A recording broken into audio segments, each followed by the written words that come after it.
Why don't you turn the video on?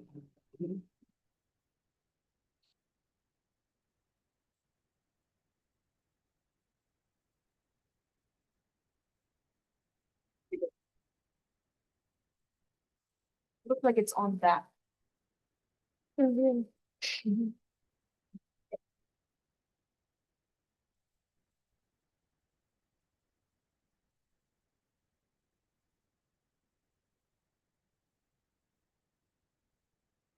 Okay, thank you.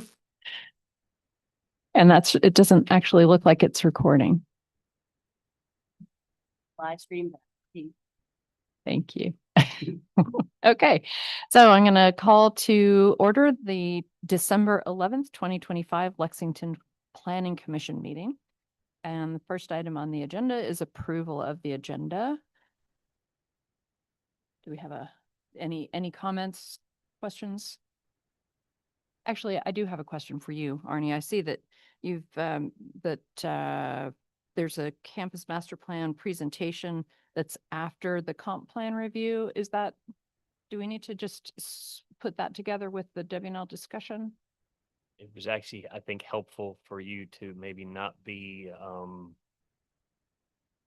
persuaded by anything that's happening in the future. I So, see. I'm not saying it correctly or clearly. So it would be helpful just to go ahead and hold the campus master plan amendment public hearing as you would any other public hearing, and then learn later about what the future things are that are coming down. Okay, that's fine. All right, so then anybody, then I need a motion and a second. Move approval. Move to approve the agenda. Okay, thank you, Krista. Second. And John, second. All in favor? Aye. Aye, and opposed, and motion carries unanimously. And next, moving on to the minutes. I hope you all had an opportunity to read through them. They looked good to me. Anybody have any? We approve the minutes as presented. I second. And all in favor? Aye. Aye. Aye, and opposed, and motion carries unanimously. All right, are there any citizens' comments on matters that are not on our agenda for the day? And seeing that there are not, I'm going to close that section of the agenda and move on to new business. So the first item on the agenda is ECCOA 2025-08, a request by Evan Post for approval of a certificate of appropriateness for new signage for Kroger at 422 East Nelson Street, tax map number 24-1-123, which is owned by Kroger Limited Partnership Incorporated. Do we have a staff report? We do. Good evening, everyone. Kroger is in the process of rebranding, and they are specifically requesting to replace the existing wall sign and to replace the two panels that are on the freestanding sign up by their front entrance along East Nelson Street. The request is for one internally illuminated 125 square foot wall sign and two internally illuminated 25 square foot panels, and to be replaced on those signs. You see the location map there. And on the next page, you see a photograph showing the front of the building with the Kroger sign that's currently there. It is beat up. The must-see in pharmacy has been hit at some point. And it's also a non-conforming sign in two respects. One, that K portion that's above the wall is a roof sign. So that's something we don't allow anymore. So the reduction in the sign to fit wholly on the wall space makes it conforming. And the other thing that's non-conforming is the size of that sign that's larger than we allow. Mind you, the size that they're proposing is still above what we allow, but they are decreasing the non-conformity for the size, so that is allowed. And then you see the freestanding sign on the photograph on the bottom of the page. We do have on page 7 of your overall report, the applicable entrance corridor regulations. If you flip over to the next page specific to signage, mind you, in the entrance corridor, there are also standards for lighting and parking and architecture. So we only provided you with the signage because that's the only portion that is being requested this evening. And you see the 3 standards there. Staff does find that the proposed improvements meet the zoning criteria. And you do over on pages in the application, sorry, the page numbers get small, but pages 11 on, you see their submittal as far as the signage goes from the sign company. happy to answer any questions. Does anybody have any questions for Arnie? Just, you said it's still non-conforming. Is it 100 square feet per frontage? It is. Okay. Maximum. So there's a 2 square foot per lineal foot, but a maximum of 100 square feet total. And this is very similar, if you remember the Schul's sign, thank you, Kate, in that they reduced but didn't bring it fully in conformance, but that's okay because the non-conforming section of the zoning ordinance says it's okay as long as you're not increasing the non-conformity. And here they're getting rid of one and they're reducing the overall size of that wall sign significantly. Okay, thank you. Anything else? I Anyone think else? it's a big improvement, actually. Okay. Thank you, Arnie. And do we have an applicant statement? No. Okay. Any public comment? I'll open the floor for public comment, and seeing as there is no one, we will close that public comment section. And is there any commission discussion? Thoughts, comments, concerns, questions? It looks good. I think it looks good as well. So I'll take a motion in a second if there's, I move to approve the entrance corridor certificate of appropriateness application ECCOA 2025-08 for new signage for Kroger at 422 East Nelson Street as proposed by the applicant. I second. who got that second? Is it Kristen? Tori got it. Tori got it. Okay. All in favor? Aye. Aye. And opposed, and the motion carries unanimously. Thank you. Okay, next item is Master Plan Amendment, MPA 2025-01, a request by Tom Kolaski for approval of a master plan amendment for the capital project on the Washington and Lee campus at tax map number 16-1-11, owned by Washington and Lee University. Do we have a staff report? We do. Before you start, right. I'm going to sorry, recuse right. myself. I guess I'll read the statement. In accordance with Virginia Code 2.2-3112A and B and 3115F, I declare that I have a personal interest in the City of Lexington Planning Commission's consideration of Master Plan Amendment 2025-01 because of my spouse's employment with Washington and Lee University, 204 West Washington Street, Lexington, Virginia, 24450, and that my personal interest could be affected by the transaction. Washington and Lee University is the owner of the property that is subject to the master plan amendment, which is identified as tax map number 16-1-1. While I may not be disqualified from participating in this transaction under Virginia Code 2.2-3112, I've elected to disqualify myself under Virginia Code 2.2-3115F. Therefore, I will not participate in the Planning Commission's consideration of Master Plan Amendment 2025-01.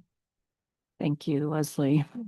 And I'm also going to recuse, and I suppose it's essentially verbatim, but shall I read it as well? I don't think you have to. You say it Right. verbatim what Leslie. It is verbatim what Leslie said, with the difference being that it is my own employment at WNL. okay, thank you. And I'll get you, to both step down. Okay. Excuse me. Now do we have a staff report? Indeed. On the first page of this portion of the staff report, which is page 16 of your overall packet, you'll notice the campus master plan general location map at the bottom of the page. Those buildings that are shown in blue are the capital projects that were proposed at the last campus master plan update, which happened in 2022. That's about 10 capital projects, as I recall. Not all of them were approved, mind you, but the majority were.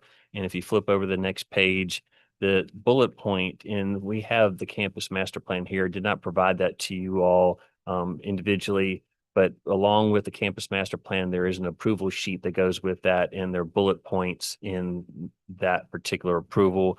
The bullet that you see on page 17 is the bullet point that specifically applies to the Admissions and Financial Center, which has now been renamed Founders Hall.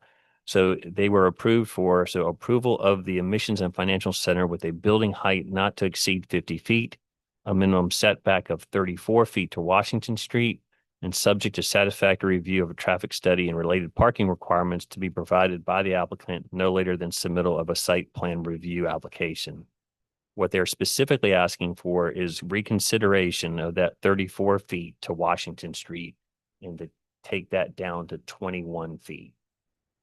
So not asking for changes to the height or any of the other portions of that, which relate to the traffic study, but simply requesting a reduction from the 34 feet to the 21 feet. Campus master plans are a little bit different in the sense that we have an underlying zoning district. So we have an R1 zoning district, and the campus master plan is an overlay set on top of that. So unless they specify in the campus master plan any standards that are above and beyond what's allowed in the underlying zoning district, then they have to abide by the underlying zoning. So I think the R1 zoning height is 35 feet, or maybe it's 45 feet, but they specifically asked for and therefore were approved for 50 feet. So that's just an example how they can get a little bit of a leeway through the campus master planning process. And they offered or proffered in that particular campus master plan the 34 feet to Washington Street.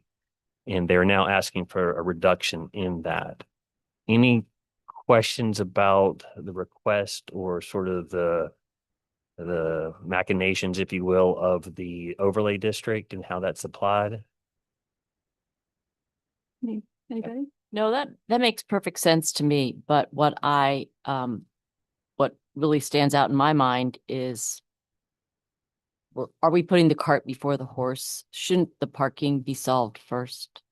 Okay, I'm glad you brought that up, because if we go back to that bullet point in that last part, and subject to satisfactory review of a traffic study and related parking requirements. So what they've committed to is they have a traffic study, and for each of 3 or 4, I can't remember exactly off the top of my head, of the capital projects, this being one of them, they will update that traffic study. So they had a traffic study done a number of years ago, and then when the C School building that's just next door came in, they updated the traffic study that put that new building in place with the square footage and the demand that it would create for parking and driving. And so that was updated. So now they're going to add this new building with additional square footage and demand for parking and driving. So that study will be updated at the time of site plan submittal, not now. So we're not counting parking spaces at this level. This is more a placeholder for a campus master plan for a use, and sometimes for standards such as additional height. And the other part that has changed at the state level is that site plan, which used to come to you, and in some cases would even go to council, that is now going to be administrative review that goes to staff, because a change that happened at the state level that was implemented July 1st of this year, where that legislative review of site plans is no longer allowed. So does that mean that as a planning commission and city council would not have any input on parking at all? That just all rests at your office? And W&L, because of their campus, they have the ability, in my opinion, to manage their parking to a very large degree. If they have folks that used to park up front, whoever that was, for dining services, or so they can direct folks where to park, hopefully very effectively. But yes, so that was an aside, but yes, it's going to be up to staff for that review and approval of the standards for site plans. And in that process, are you thinking that you would hold any kind of a public hearing about that, just so that you can get the public in, so you don't get a lot of angry folks coming in? Because we've heard a lot about parking. Yeah, And this particular building seems like it's going to require a great deal of parking for events. that's where W&L may be in a little bit of a tight spot, just in the sense of they had something proposed in the last campus master plan directly across the street. Right. And because of council's feeling that there wasn't enough detail in that level of planning, because they hadn't designed the specific buildings, didn't know where the drive-ins and drive-outs and all those details, that they just recommended that not go forward at that time. So that was where that was the parking that was going to be provided largely for this building. Mhm. So WNL is going to have to figure out how to manage the rest of their spaces.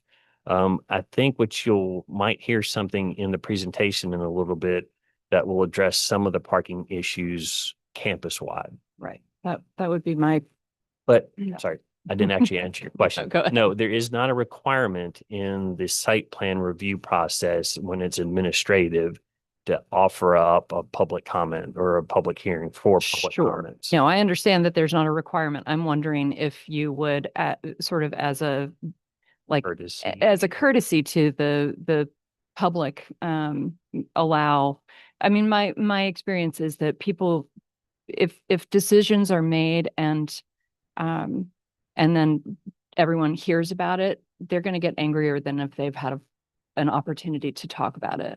Just don't know right now because of the intent of that change at the state level. Yeah. I Certainly know. not for legislative approval and review, but there's, how much does that even limit the ability to have a public hearing for public comment? That I don't know off the top of my head. That's probably worth finding out, just sort of so we all know whether that's a possibility. When I first moved here, I actually worked in the admissions and financial aid office. And parking was a problem constantly. In this building? No, in the current building. In the current building, yeah. And there's only the parking right in the front. Yep. And it impacts even, like day to day, like the daily visits when people would come, there's not enough parking. They would go park throughout the streets. They would park in the Hillel parking lot. And for big events, they typically go to what they refer to as the boneyard. I don't know what that actually is, but they actually, for big events, they do have, traffic where they have signs directing people to those places. But I would be very concerned about like currently where the financial aid and admissions office is, it's so far, not far, but relatively far from all of the other parking spaces that it's really hard to impact downtown. This is so much closer, it's going to impact downtown, like sure. no matter what, because going up Letcher Avenue, people are directed up there anyways. And then to think to go back down and do all the other stuff and find it, this is being so much closer to town, it's definitely going to impact it. And I think given those, it's closer to the parking garage, which is better, because that's why we could never get people to park over there, is because of the walking distance to it. But parking, I can't remember how many spots are in front of it, like 10 maybe in front of that. Right, but it looks it's- like they're it's being very- removed. the ones in front of the current building. Oh, yeah. In front of the like, and those constantly filled up. They would go park in Lee Chapel parking and then Hillel. Like it went out to everything else. So just for like day-to-day use of that building, parking was an issue almost every single visit we had. Mhm. So I think that we probably can have a further discussion amongst commission after we hear from the applicant. Is that okay? I've got a Any other questions for Arnie? little bit more. That was just the first part.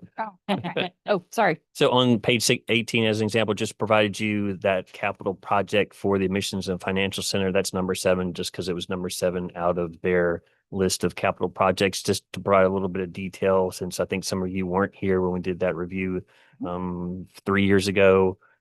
And then if you don't mind, over on page 19, actually, sorry, let's go on and skip 19. That just gives you the institutional district. The most important part that I would like to point out to you is on page 20. And this is section 420-7.6B in 1. So what is it that you're supposed to utilize as your sort of considerational factors for this particular request to go from 34 feet to 21 feet? And it says there in subsection 1, the planning commission shall approve the master plan when it finds, after reviewing a report from the zoning administrator and after holding a public hearing thereon, that the development shown on the master plan is in compliance with the requirements of the institutional district and other applicable provisions of this chapter, that such development will not be detrimental to the public health, safety, and welfare, or unduly injurious to property values or improvements in the neighborhood. And it will not be in conflict with the policies and principles of the city's adopted comprehensive plan, and that adequate public services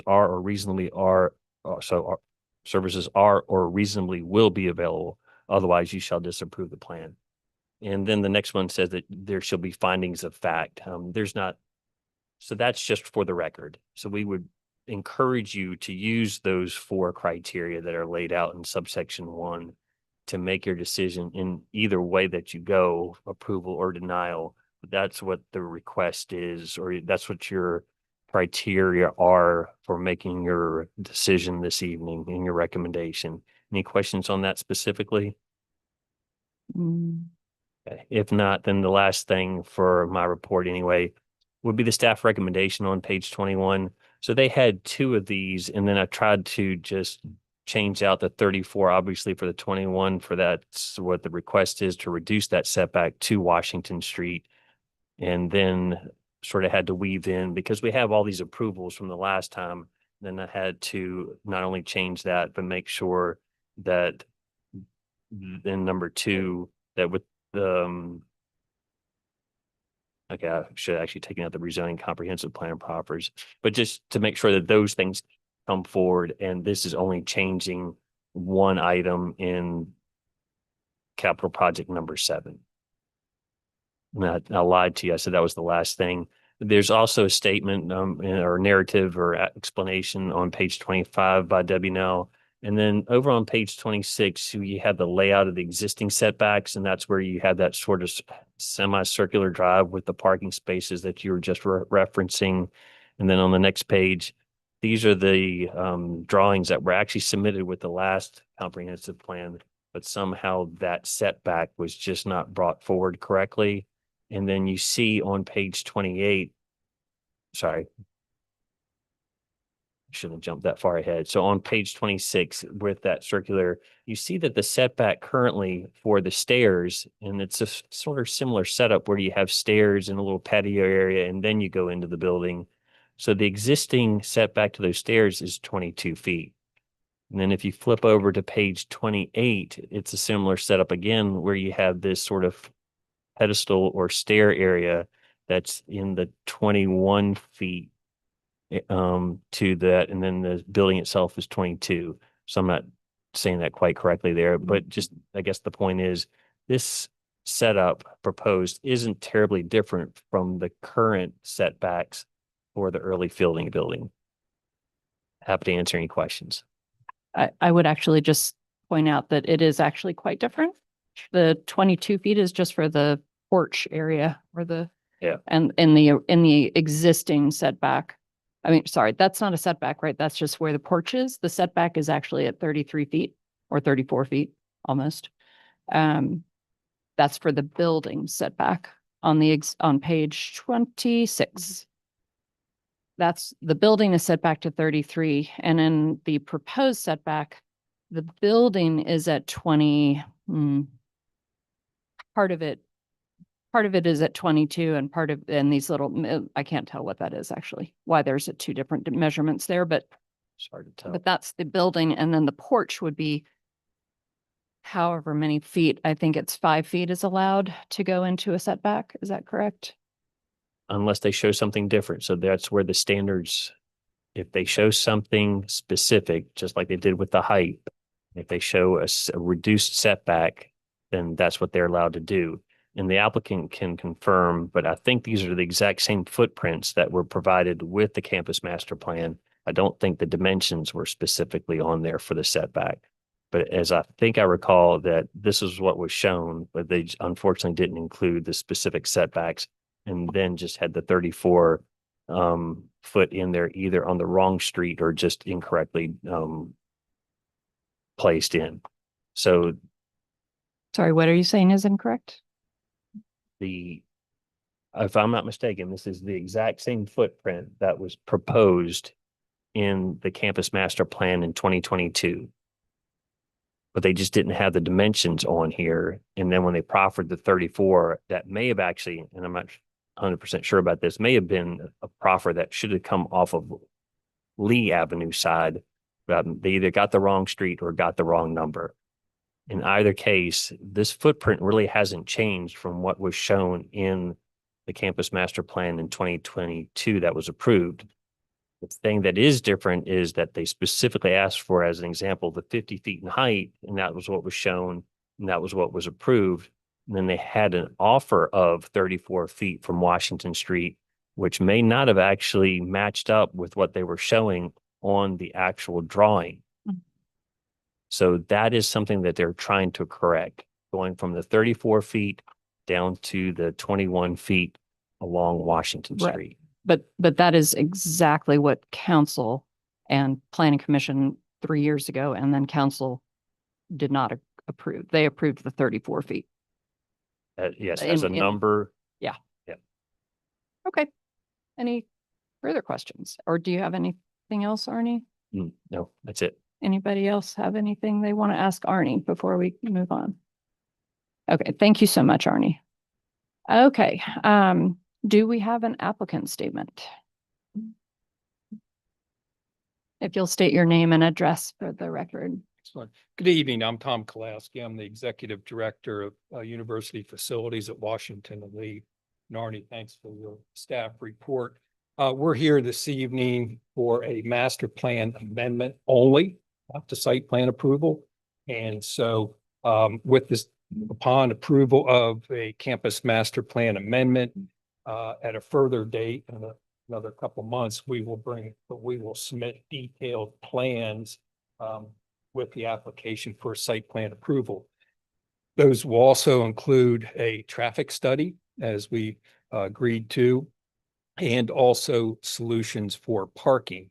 As kind of a follow-up to some of the questions and concerns about parking, and only a staff approval and review of that and not a public, we are more than happy to have a public forum or meet with just the commissioners. We have our traffic consultant engineer. He can join us, walk through it, answer any questions. So everybody is comfortable with what we are proposing, not only from a traffic impact, but also our solutions for parking. So we offer that up. I think that would be great. Actually, we would encourage that because Yeah. we want to be completely transparent about this. Yeah. And so I put that aside. Again, this evening, we're only here for master plan amendment consideration. As the staff report indicated, what was approved and it was proffered by WNL was a 34-foot setback. We are asking for a 20 reduction to 21 feet setback. And a question may be, well, what changed? And a couple things. One is we further developed our architectural plans. It was realized that we needed to increase that footprint, which would bring it out to roughly 22 feet from the property line in order to effectively have circulation in the lobby area, as well as also in the mission reception area to have room for sufficient vertical circulation to get up to the second floor. Another thing that changed was when we proffered the 34 feet, we also had a 3-story institutional history museum proposed adjacent to it. And so now that, and we'll see when later in the meeting when we talk about some of the other master plan amendments, we have relocated that institutional history museum. So we now don't have that perceived canyon effect there. So that's another reason that we changed it. So, you know, as we're here to ask for a recommendation for approval for the campus master plan amendment based upon the 3 or 4 criteria that are to be used for this approval. And I think that's what Arnie stated. I think it was on page 20 or so.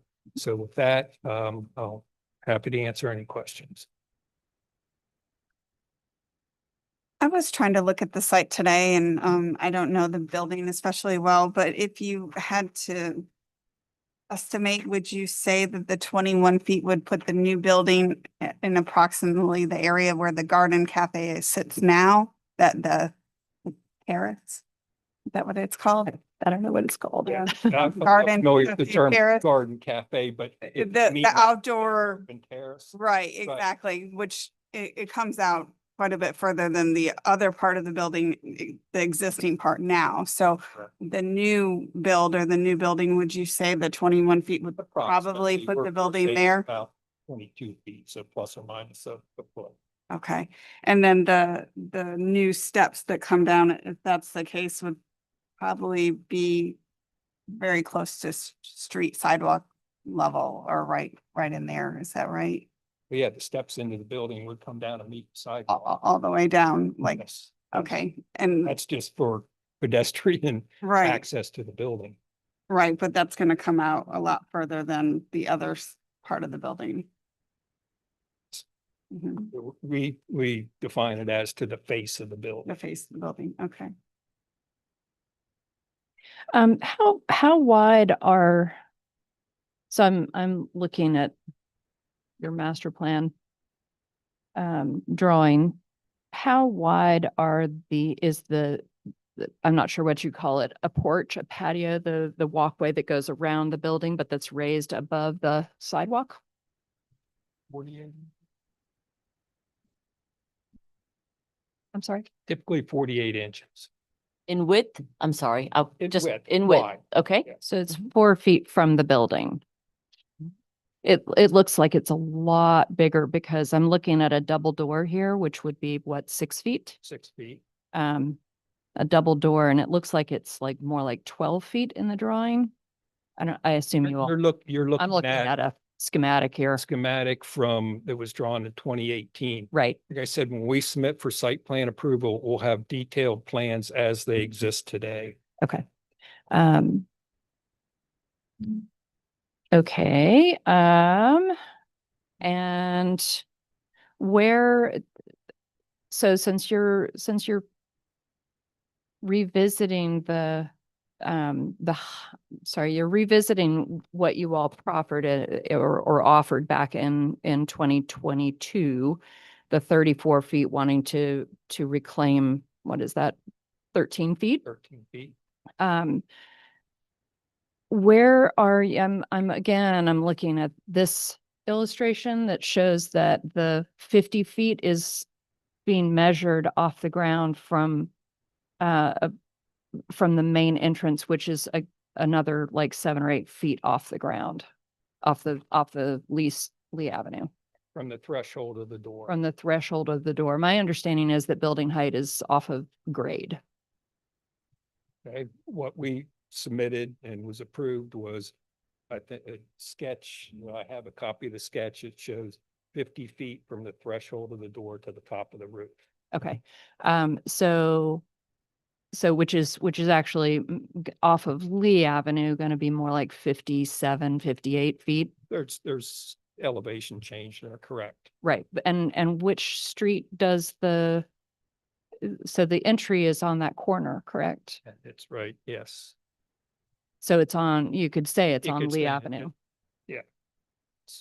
So I'm a little concerned about having an entrance that's 7 or 8 feet higher than the street level, and then adding from that level of the entrance 50 additional feet, particularly when you've got buildings across the street and slightly downhill that are quite a bit smaller. So I feel like it's going to be this hulking, and which I understand was the concern in 2022, and why the 21 was not.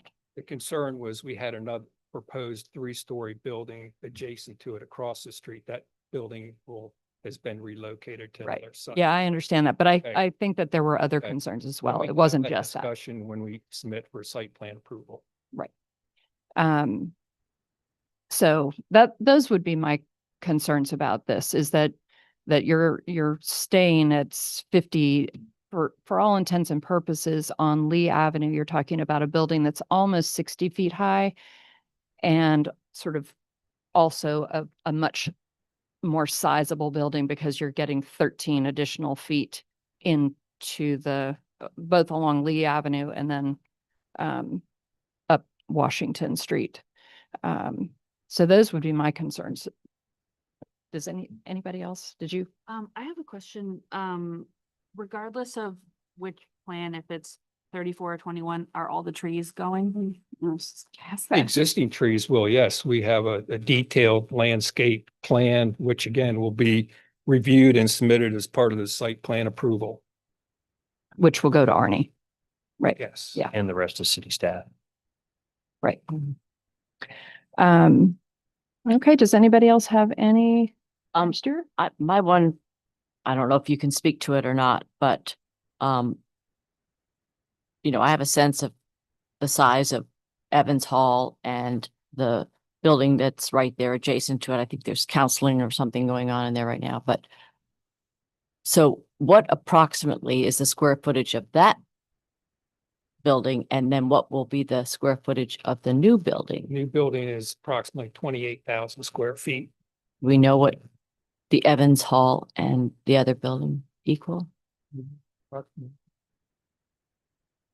I don't have the exact number. We can get that. Just makes me wonder. And also it's coming and it's if it's trying to shut the barn door after the horse is already out, but I mean it's quite close to Lee Avenue as well. As well as Washington Street. That's what I noticed, but I will share with you, last week, we visited with the rector of Grace Episcopal Church and presented this amendment as well as the other amendments, which we're going to see later this evening, just to address any questions or concerns that he's aware of coming from the parishioners. So we've already did that with the adjoining neighbor.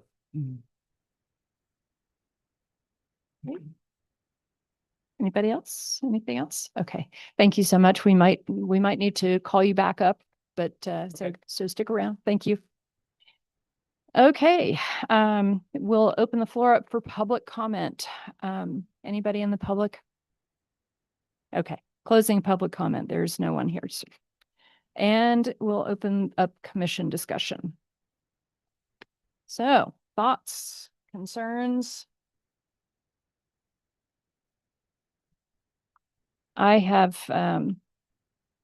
anybody else have anything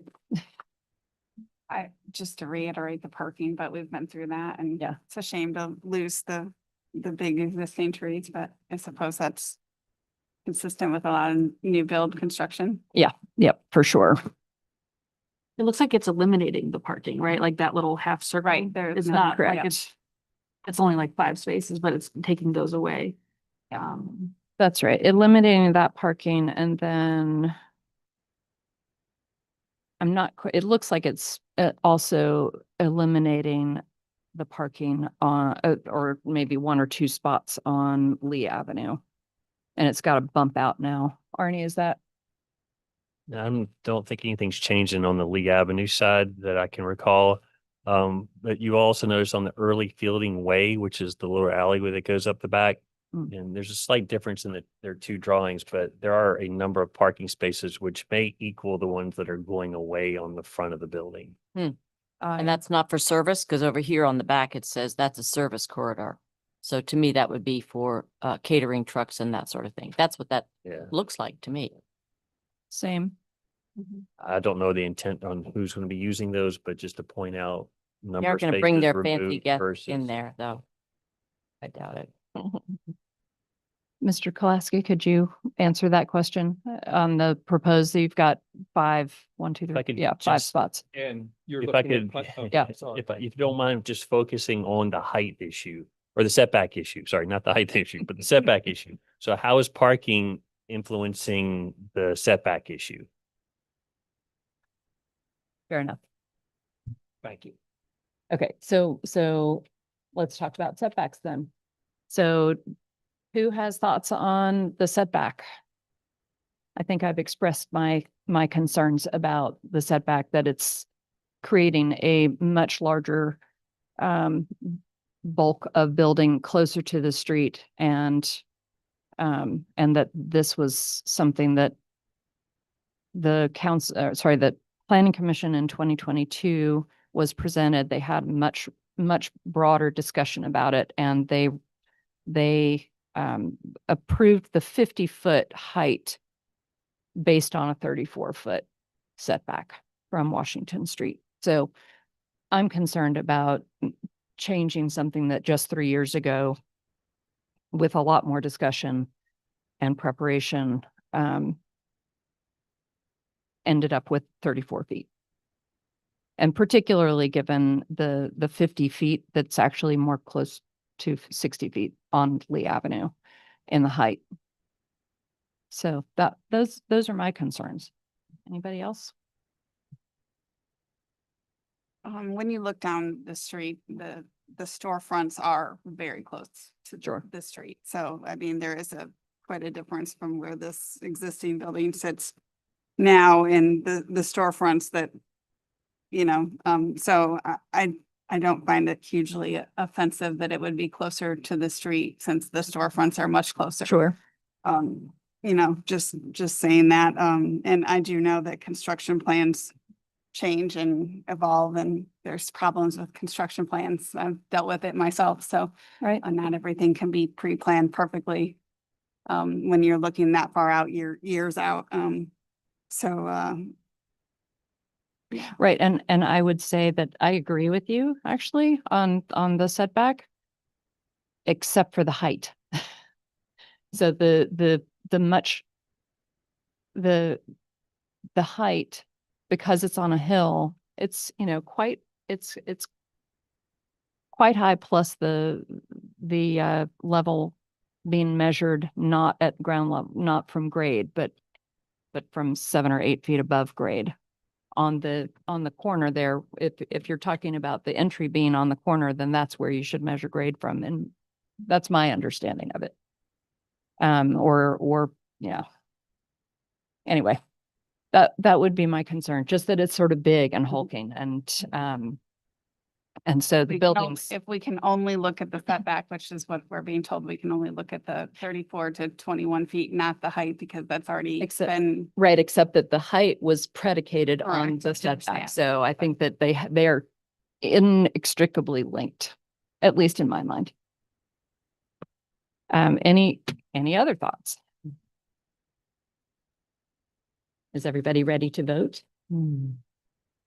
on this one issue of 21 feet instead of a 34-foot setback? Or you're ready to vote? Looks like, okay. Mary Stewart, you ready? Tori. Sorry, not Tori, Krista.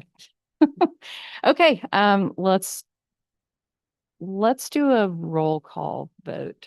Is that okay? Or a Have a vote in order, or Are we sufficient members to? We checked Okay. your bylaws, and yes, you have enough folks that are available and voting to make a decision or recommendation. But you need a motion and a second first before you get to a vote. right? So who wants to make a motion? And again, we would hope that the motion includes some of the language that's in 420-7.6B1. What page are? Overall, I'm on page 20 of your packet. Okay. So that subsection 1 that again says that such development, these are your criteria. Such development will not be detrimental to the public health, safety, or welfare, or unduly injurious to property values or improvements in the neighborhood, not be in conflict with the policies and principles of the city's adopted comprehensive plan, that adequate public services are or reasonably will be available. So those are your criteria. Either you find in favor of those or you don't, but we would ask that you use that language or something in support or not in support of that language for your recommendation. Okay, I await a motion.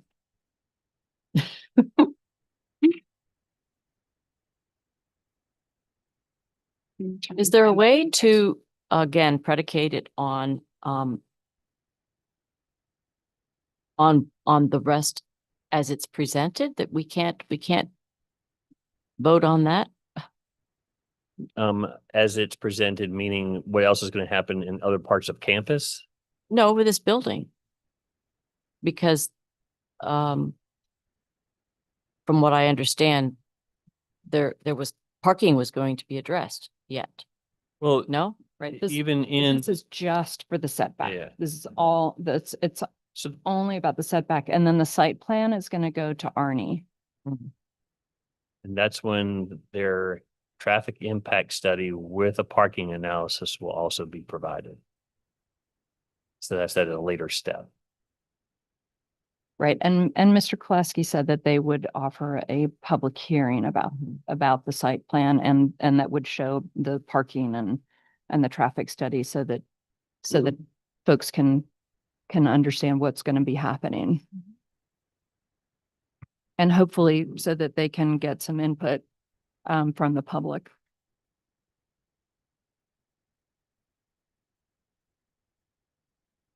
I'm not finding the exact language, but hopefully this is what Arnie was looking for. I move we approve the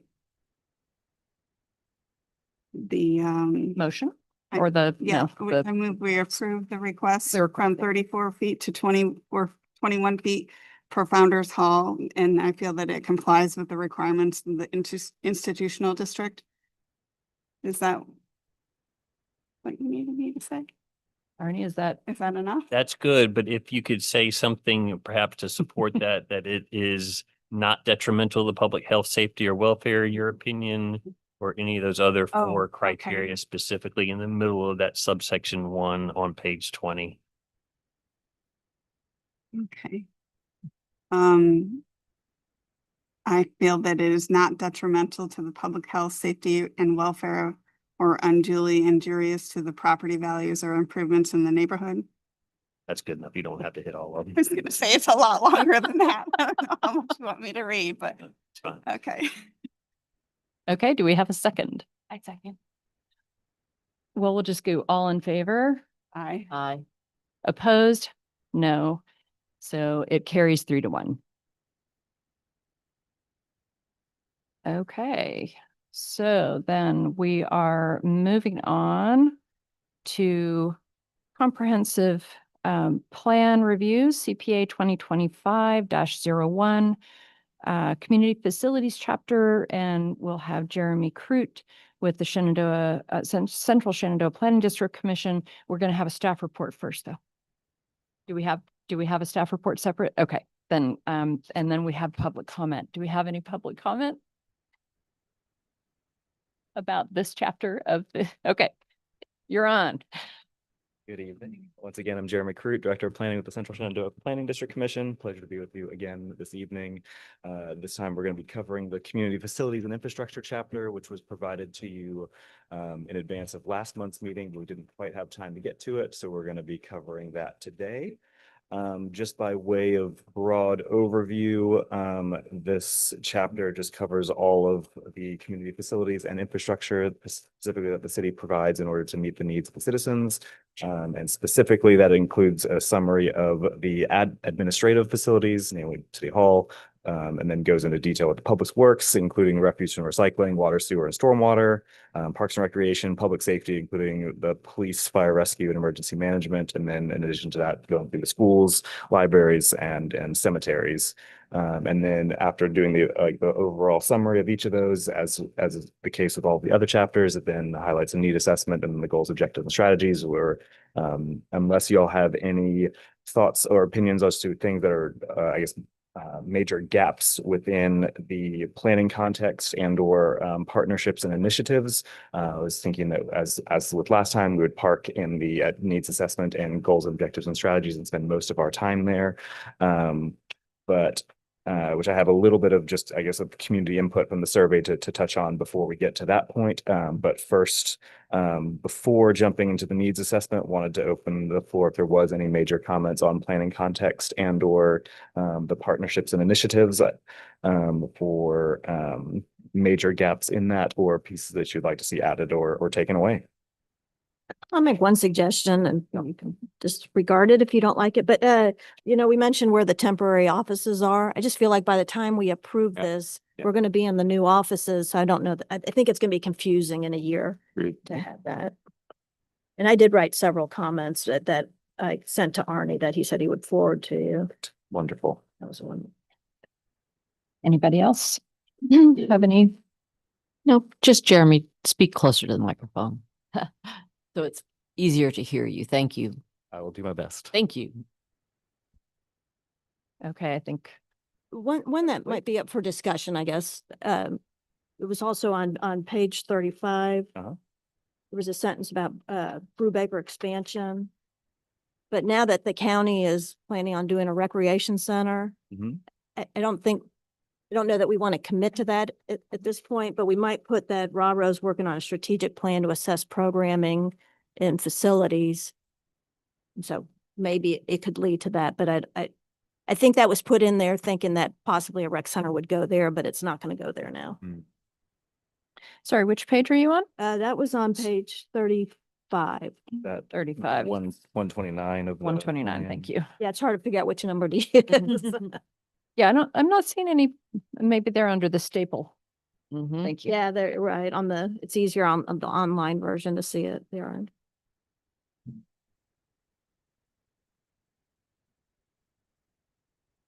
But we can certainly adjust that to reflect the new plans for the county rec facility.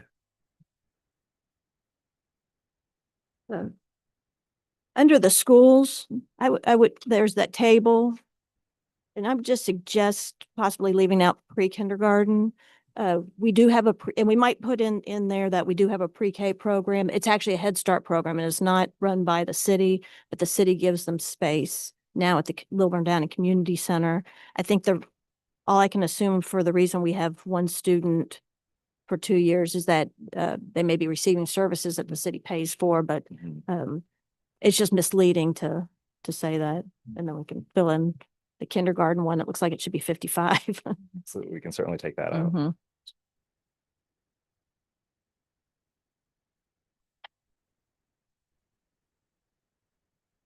Under cemetery, I'll just keep No, going. please. Under cemeteries, we might just note that we acquired 2 pieces of property so that we could have an expansion of both cemeteries.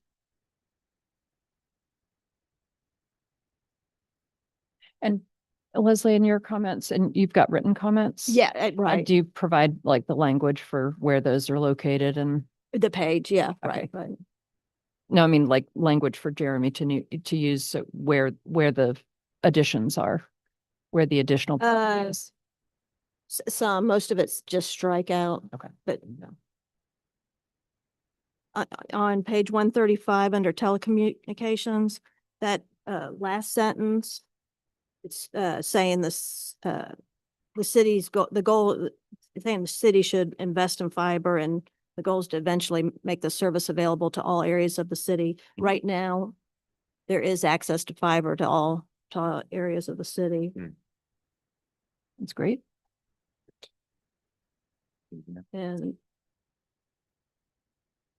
And then the other one that we might want to discuss on page 40, well, then this gets into the goals, so I'll wait till you get That sounds great. that's all I had on context.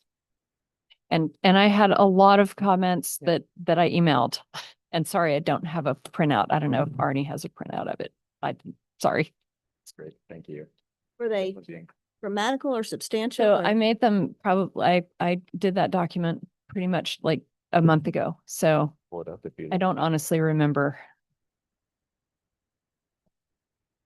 I think it was a A Combination lot, there were of a lot of, there was a lot of grammar. There was some, and it wasn't a lot of substantive. Yeah. I can be sure to highlight any substantive changes and Yeah. resend the I document think back out. that after would be revision. super perfect. Any other comments on planning context before we move on to needs and goals? So needs and goals as with last time have not been adjusted substantially to this point, although I do have a couple of recommendations for particularly strategies that could be removed because they've already been completed. But when it comes to the needs assessment, after all of the community engagement work that was done during the last plan, the 8 needs that were identified revolved around integrating technology, particularly to improve cost saving and climate friendliness, then making ADA improvements to all the facilities which are represented across multiple of the strategies, as we'll see here in a minute, continuing investments in park and recreation for a healthier population and greener city, continuing improvements to the wastewater, water and stormwater systems, particularly to address the I&I issues of stormwater getting into the water and particularly sewer systems, and then continuing to improve the facility condition and utilization of City Hall, which, or I guess of all of the facilities, including City Hall, Public Works and Fire, which y'all are certainly making major progress on with the upgrades going on currently to City Hall. Then ensuring that the quality and capacity of the infrastructure doesn't become a constraint to new development or redevelopment. And then addressing any capacity issues to the cemetery, which also sounds like is being done with the 2 properties that were being acquired. And then the continuing partnerships, both at a local and a regional level to where opportunities allow to deliver services in a shared fashion, such as the libraries, jails, hospitals, schools, et cetera. Before we jump into the community, the goals and objectives are actually a conversation about the needs and whether or not that still fully represents the needs as you see today. I would just highlight very quickly that in the survey that we put out at the beginning of this process, when we asked what some of the major challenge or the biggest challenges that the community was facing, aging infrastructure ranked number 4 under housing affordability, limiting shopping options, and then loss of the small town character. And then number 5 was just the lack of recreational facilities, which I believe just looks like almost a third of respondents had identified aging infrastructure as one of the biggest challenges. And then similarly, with a follow-up question asked what should be some of the city's top priorities moving forward, infrastructure maintenance actually was tied for the top spot, with about 45% of respondents identifying that. It was tied with, not surprisingly, housing affordability. And then farther down that list, public schools and parks and recreation fell roughly in the middle of that. So I guess that speaks to reinforce the importance of some of the needs that were identified in your list already.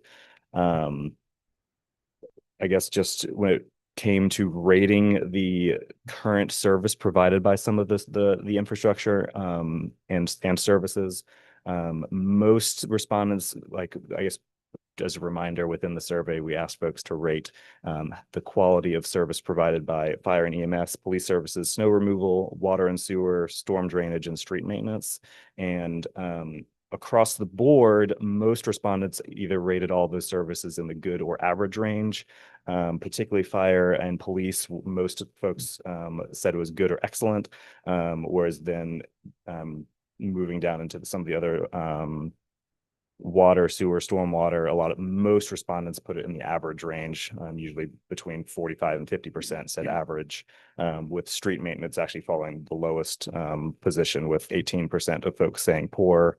But again, most respondents saying it with each of those services and infrastructure of represented in the average to good range. And then lastly, when asked just what recreational facilities or programs are most needed, the one that was far and away the highest was additional walking and biking trails. Again, a little over 45% of folks had recommended additional walking and biking trails, or at least improved access to existing trails. And then the community center and then arts and cultural programs and sports fields sort of ranked 2nd through 4th, just underneath that. Yeah, so with that in mind, did y'all have any comments or thoughts on the needs assessment and whether or not that still accurately represents the needs of the city of Lexington? I will take issue with the community center one, that people always think that sounds like a great idea. And we do have it under our strategies, the CF 1.4, investigate the need for a community center to provide quality facilities that promote lifelong learning and achievement for all residents. I'm great with those goals, but we designed our schools to be community centers. We have the Piovano room at the library. that's for a community meeting, and Lilburn Downing Community Center has available space. It is not on anyone, the city's radar at all to build another building, just a meeting space. And then again, the county's looking at having an indoor recreation facility that would be joint for the region. So I'm not sure that we really are, it may be politically correct just to keep the community center on there, but it's not really being pursued. That kind of irks me that to say that it's a need and we're not really going to do anything about it. And sorry, do you know where the county's recreation center is going to be located? At the high school, across the street basically in the parking lot, the junior parking lot. So that's convenient. relatively close to Yeah, Lexington. Well, do we have any thoughts on? Yeah, I'm just curious, how did that end up there under a strategy? I'm not privy to that, so. It's because it always sounds good. I mean, But how it's did for it the end up community there? Who center, but drafted then when you that? think of the practical aspects of it, we Yeah. do have, I mean, Okay, literally, our schools were designed to be able to have spaces that you could close off so that the community could use it. Yeah. There has to be more programming. If you're going to have a true community center, you're going to have staffing and all that to maintain it. but somebody came up with that as a strategy, Yeah. okay. Some of that came forward from the previous one. There was a lot of new stuff added, so it's impossible to say where that specifically came from. Okay. So sounds like we're thinking that removing CF 1.4. Is that what you're suggesting then, proposing? I would, but I know it doesn't sound good to everyone. I with you, would but- understand if you don't agree with that, but. Is there a way to make it where it's encouraging the use of the spaces that are available? We're not going to encourage, I mean, we'll make them available. I don't know that we'll encourage, but. So But how about continue to, If I heard what we were lacking specifically, and made it more specific to what we actually need. how about continue to support That- quality facilities that promote lifelong That- learning? That would be fine. Delete that first phrase and say continue to support quality facilities, et cetera. Is Yep. that correct? In which case, we're gonna mark that off as started. Yeah. So do we have, before we move on to goals, do we have anything else on the needs assessment? Was that on the needs assessment? I don't. Not No. called out explicitly. I don't see it there. So anything on there before we move on to the goals? You were mentioning from the citizen and resident feedback that you said the number one item mentioned was expanded access to hiking, walking, biking. When that was specific to what recreation facilities. Got it, would got it, like yeah, to right, be. yeah, got So it. when So asked it's sort of a that, smaller give bore them thing that if we think about how that's for all sure. nested, When okay. compared to other Fine. priorities, Parks and Rec Yeah, usually sure. sit roughly in the middle. Yeah, Um, and so that's kind of encompassed in the broader language that we have here already. Good, thanks. Absolutely. Yeah.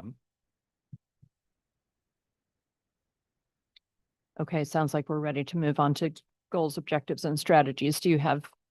The two, I guess, to hold up for your attention to consider cutting would be CF 2.3, which is that evaluating the feasibility of implementing stormwater fee, and I would just either cutting or revising to reflect the fact that that was implemented. Yeah. And similarly with CF 3.1, is evaluating the administrative space needs at City Hall and explore options to renovate the existing building for obvious reasons. We could either cut and or amend that to reflect the improvements that the city has already made.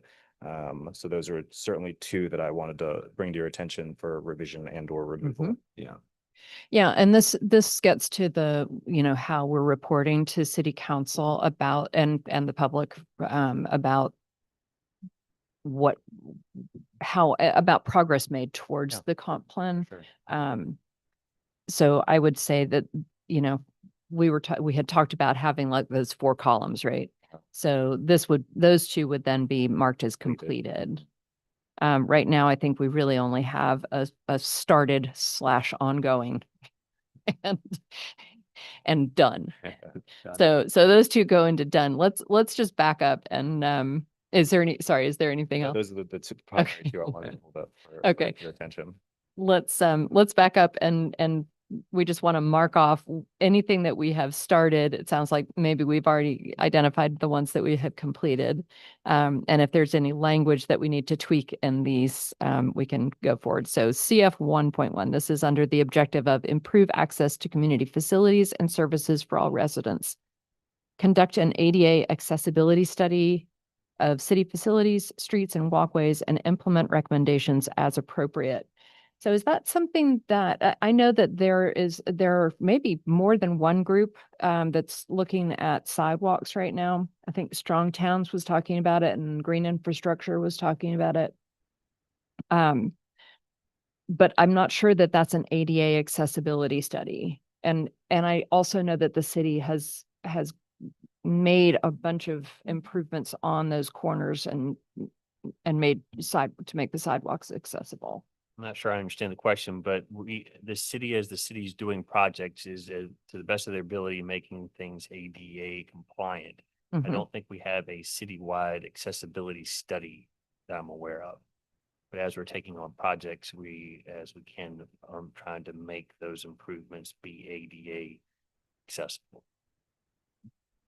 So I wonder if, is this a plan? Is there a plan? Do you all have a plan to do an accessibility study? I'm aware of, no. That would be something I would presume would come out of Public Works. Right. And again, I'm not sure the value of actually doing a citywide plan. And it also makes me a little bit nervous because then we know of all the problems that we have and then we don't have the funding to go address them. And then what does that solve? So as we're doing projects that we need to do and through the CIP, and those are being made accessible. And you don't always have to make everything accessible because there are not adjustments in the law, but abilities to have flexibility for old areas. Not everything can be made accessible. Sure. It's just not physically possible sometimes. So then it sounds like perhaps we need to tweak the language on this one. If we're not planning to ever do an ADA or not in the foreseeable future. I wonder if maybe it should say as projects arise or are implemented that accessibility, the need for accessibility is considered or. Yeah, I thought actually Public Works was doing it a little more targeted. It's probably worth asking Patrick, because like when they did the improvements you were talking about, Mhm. I don't think they were necessarily improving the whole sidewalks. but No, just it wasn't. the It was in- just those yeah, right, corners. right. Yeah. So I think they may have done some, Some sort of a, yeah, but I'm not, we can ask Patrick about that. okay. It would be Public Works. I'll contact them. Okay. And then if we need to, we can come back to that goal and tweak the language after we learn what he's doing. All right, CF 1.2, integrate accessibility and safety into park facility design to ensure that parks and playgrounds are safe and inclusive for all users. Certainly that has been started. I don't know whether that has been completed for all of the park facilities. Does anybody Yeah, I can know? tell you for the new ones, it definitely has like for Sure. the schools and as we do them. And I know they've made modification to other parks. I assume it's in progress, but Okay, so we'll leave that as started and unless we hear otherwise, that would that also be Patrick? Could you ask him about that one as well? Okay, so CF 1.3, ensure equity and service delivery for all of Lexington's neighborhoods and demographics. Service delivery, that's euphemistic for what? I think it's really any of the city services, and actually, the new city manager, well, he's not new anymore. Tom Carroll, one of the things that he introduced when he came here was when he's evaluating projects or really anything on his work plan, one of the items he talks about is equity as far as Okay. would it do essentially this. Okay, so since this is an ongoing anyway, there's no way to complete this. We're just gonna say it's been started or / ongoing. Okay, next, since we've already changed CF 1.4. All right, so the next objective is offer efficient and effective community services and facilities that meet the needs of residents and businesses of the city. So CF 2.1, review the city's building systems and the use of renewable energy sources for upgrades to achieve energy efficiency and potential cost savings. Are any of our buildings like these, the upgrade of City Hall, is that looking, I assume that they're doing some sort of energy efficiency aspect to that building, whether it's through the insulation or new windows or something. Is that accurate? It is, storm windows will be placed on the building. Yes, we had older storm windows, probably not as efficient. But there's also a change from natural gas to electrical. So for heat pumps and whatnot. So I think you could put that into that category. Okay. Not a renewable, well, however you want to look at that, that's complicated. And for both schools updates, we did that. Lilburn Downing has a geothermal heating and cooling system.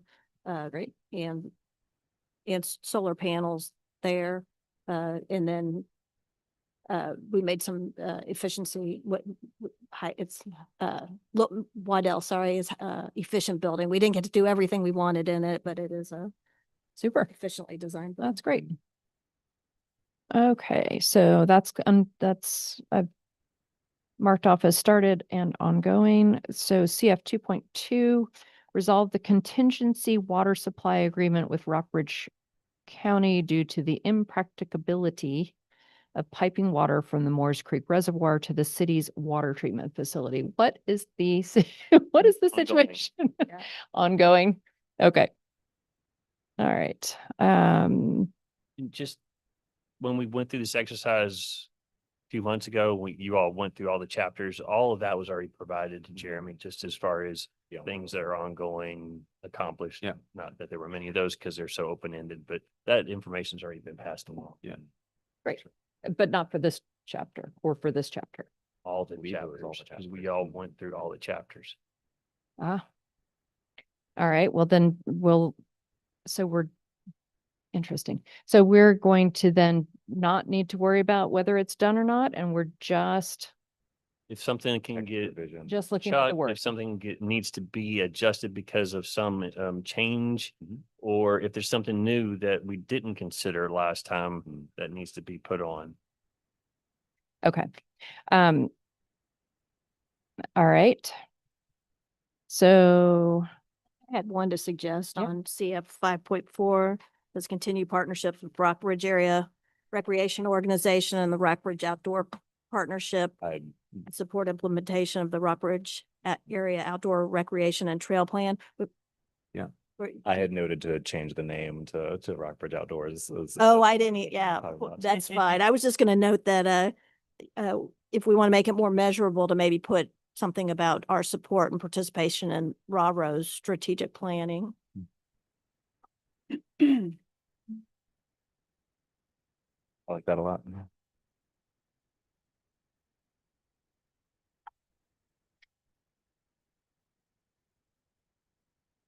okay. Those little crew things that come in the newspaper now, crew playbook, the quarterly crew playbook from Raleigh. Oh, That feels like it's a part of that, like Yeah, it's right. like telling you different things that are happening. I love looking, it's quarterly, but it's really exciting when it comes. nice. It feels like it's a way to get it out to everybody. Mhm. Okay, so does nobody have any further thoughts on these strategies? I've already given Jeremy all all of my comments, so Yeah, I think the items that you wanted to strike, given that they're completed, that makes total sense. right, we just need to keep track of Note of what we. what we have completed so that we can report on that. Absolutely. So is there going to be another column on this? That will Or- show up in the implementation chapter at the end of the plan. So at the end of the plan, there's an additional, yes. So is it, Okay, we had talked about, well, I guess we had talked about having more than just one additional column so that we could track both whether it's started, whether it's ongoing. We could have one column that states started ongoing, or like in that one column instead of a checkbox, that would be already like one column of status that could say, you know, completed, ongoing, started, etc. for as appropriate for that particular project or that particular strategy. Would that be sufficient for what you're thinking, or would you prefer to have a separate sort of checkbox for you, whether it's been started? Yeah, completed, so, ongoing? so I would say a separate column so that you can see, but maybe it's, that just may be my preference as opposed to something, Just for everyone's knowledge, and I don't have a copy, I can pass this around, but each chapter has its own spreadsheet, goals, objectives, policies, strategies. But then in the implementation chapter, so all the way back towards the end, you have that same thing, but you have additional columns there. You might want to add some columns, but I'm just pointing Right. out that in this particular spreadsheet, you do have type of implementation, plan studies, responsible agency, different departments and not profits, and then at least schedule. And I don't know if you want to add things here to keep it more, or if you want to add them to the individual chapters where the individual spreadsheets are. right. Hadn't we talked about it being challenging to keep it in two different places? I think that's complicated. I think one issue that we had is if we make the thing too dense, then you're starting to have trouble reading it. So the readability may be an issue. When you say too dense, you mean? Too many columns and then In- the font size ends Okay. up being quite small. So I think that's going to be an issue wherever it is. And the solution is just to make it more pages and not reduce the font size. I mean, it's still gonna, do you understand what I mean? Yeah, I'm just, again, is the question, I guess, is for these extra columns that we're talking about, if it's been accomplished, ongoing, or whatever the other ones were, do you want to incorporate that at the end, or do you want to have it in each individual chapter? Where is it more beneficial for you to have that? Right, in the implementation, I think it's easier there than to Shannon's point and putting it to two different places, because you really do need it in the implementation. I do think it would be easier just to have one column and mark And put completed. maybe it's with a code, like a symbol or something then, Yeah. so that it's not, so that, right, you could, I'm thinking an O for ongoing as an S for started. I don't know. I'm not quite sure. Better. And then a C for completed or D for done, however. As long as there's a key code, Yeah. it'll be okay.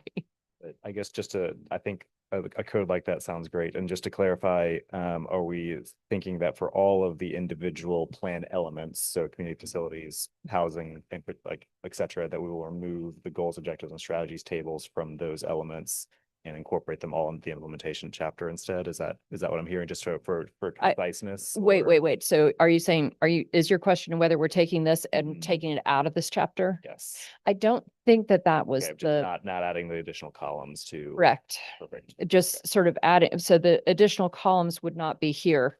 This would pretty much look just like it, As it sorry, is. just like it does now. And then the implementation, Will the it- table in the implementation chapter would be the one that has the extra. Awesome. That sounds great. Okay. Okay, so then does anybody have any further comments on these goals, objectives, and strategies? Okay, so, and Jeremy, you've got mine, which, sorry, I can't read into the record, but It's okay. there you go. Sorry about that. Okay, I think that is it. Is there anything? I don't have anything. If you don't have any additional tweaks to language, that is all I need, and I will Okay. get these revisions out and send it back out and with notes as to what has changed since the last time y'all saw it. Great. And so do we have what further chapters do we have? Housing, transportation, land use are the three elements that are still. Okay. And when do you think we're expecting to see those? Housing is basically done. I should be able to get that out this week if you'd like Okay. to see that. Land use and transportation are in progress, and I would suspect I can at least have a draft by end of the year, or something to that effect. Okay. So I think it's up to you, and I'm happy to come in both meetings in January to talk about one of those, or one per meeting, or do all at once, or however you would like to Okay. direct me to do that. Happy to do that. We can definitely get a draft of each of them out shortly and go from there. Okay. And Arnie, if you'll, as soon as Jeremy passes them along to you, if you would pass them along to us since they're a little bit longer and take more time. Thank you. Yeah, absolutely. All right. All right, moving on to the campus master plan presentation by our Washington and Lee University representatives.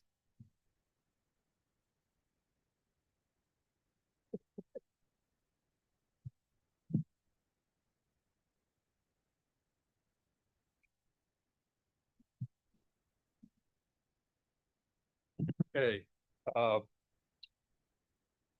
What we want to do is just to present the campus master plan update. And there's no action required or approvals. This is just in the spirit of being transparent with what we're planning on campus. So back in 2022, the campus master plan was brought forth to the Planning Commission and then ultimately to City Council. City Council went through the 10 identified capital projects and made approval or denials or conditions on each of those. And some of them, as you'll see, are in the county, so there was no action there.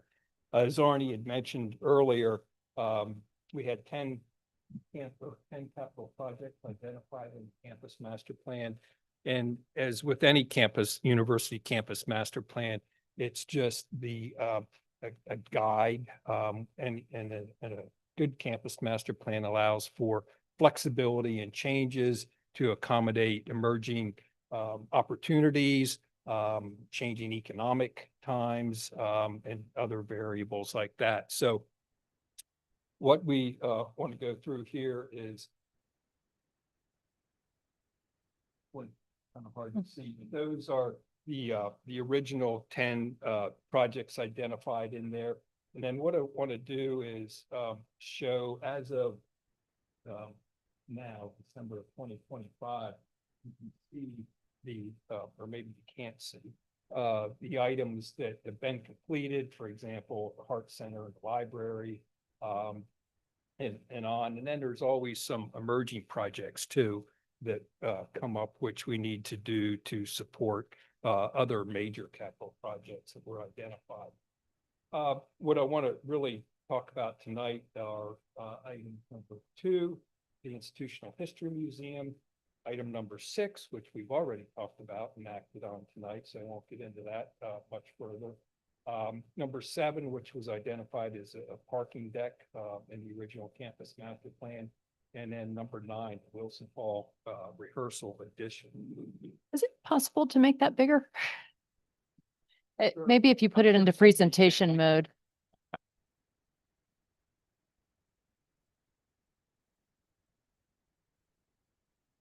There we go. That's a little better. Yeah, okay. A little larger. Yeah.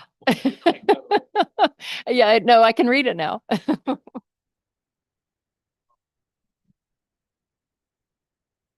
Okay, thank you. So the Institutional History Museum, as it was submitted in the campus master plan, was going to go on Lee Avenue. And it was going to be a 3-story structure which sat on top of a 2-deck parking structure below. For a number of reasons, we have decided to relocate that project. And we looked at a number of sites across campus And we have decided on a site that is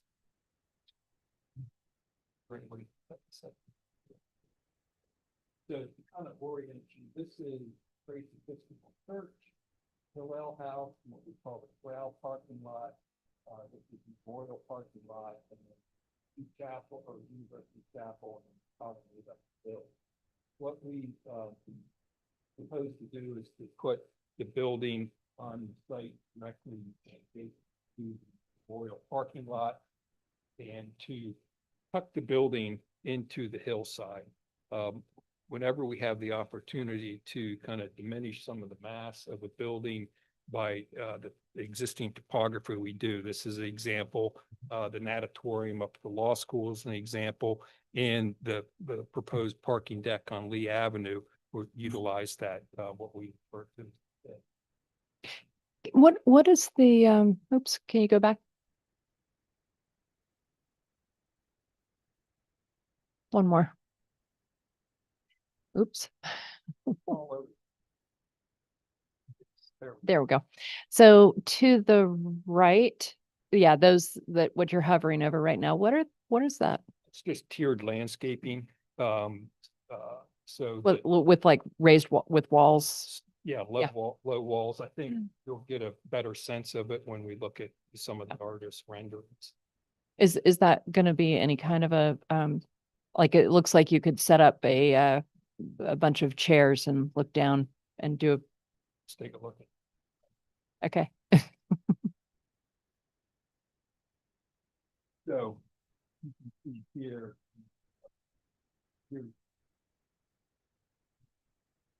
Really what it's doing is just so you don't have the differential in grade from the parking up to the lawn. Yeah. You just want to kind of make it gradual.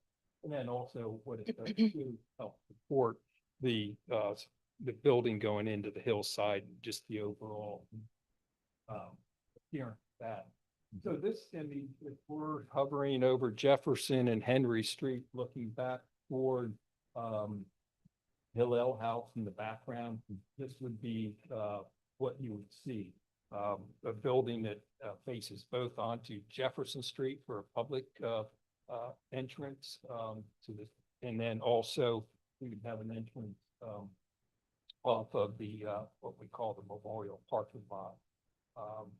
What we want is a building that respects the W&L architectural vernacular, but also incorporates some contemporary elements into it. And I think a good example of what that really means in real life is if you look at the New Williams School building. And so that's what we propose. Again, these are just, it's a conceptual plan. We've done some programming inside, so we have a general sense of the layout and also the size of the building, square footage, but there's a lot more to do. But this would be a master plan amendment because we're proposing a new location. I have a question about, this gets to the parking. I know you're gonna talk about the parking deck, but is it possible to put a parking deck underneath this building? And Not feasible, because as we know from when we did the LL, this was actually in this corner at a spring. I think there was canopy Okay. there. This site is very has low groundwater. We've done as part of our due diligence in selecting this site, we did a number of soil boring over at this site, and so we know we're fine there. What you'll see here is an expansion of the Corral parking. This is one of the strategies that we're looking at. We haven't finalized our whole parking plan, but that's one that we're looking. are you taking out parking spaces with this building? You said you're expanding the corral. Is that the one that's right below As we Lee Chapel? develop the overall site plan, I envision that we will reconfigure this existing parking here the way it's currently laid out. It's not very efficient. Yeah. So we could increase the capacity. Mhm. Is that getting rid of the red house? Correct. Red House would be. taken away. And would you consider putting a parking deck in the lot where, right below Hillel? We've talked about that. That's, again, to get the foundations required for another deck would require some deep foundations, and that's, That's you know, probably that's a water. challenge with the, that's like. Yeah.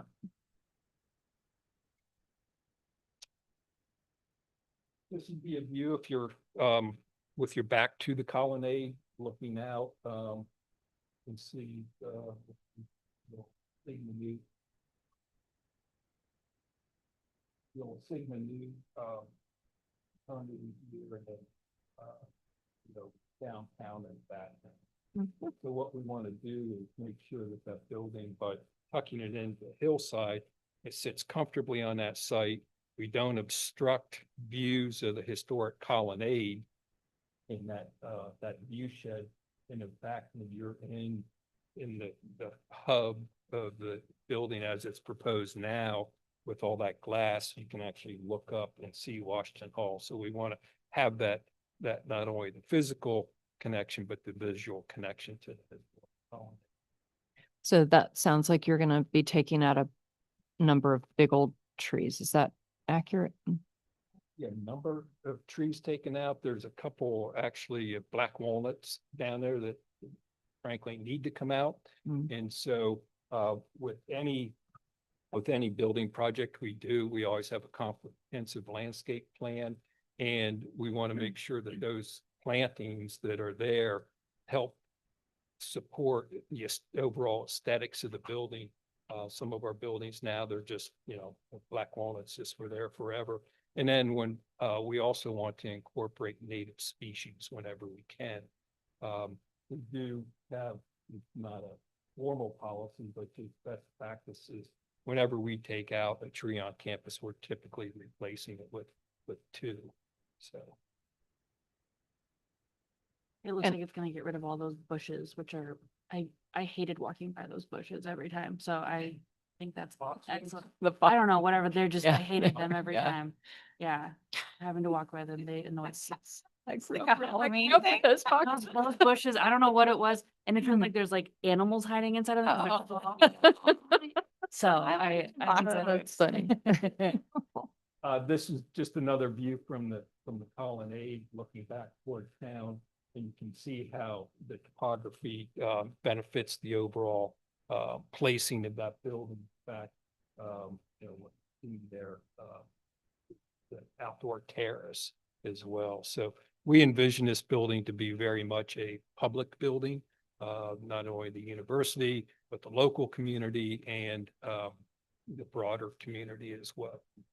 And is that gonna have a cafe or something in it? That sort of, it has Yeah, tables and there's no cafe. there's a program. I didn't even need to look back there. There's no food venue programmed in that space, but again, you have Hillel House.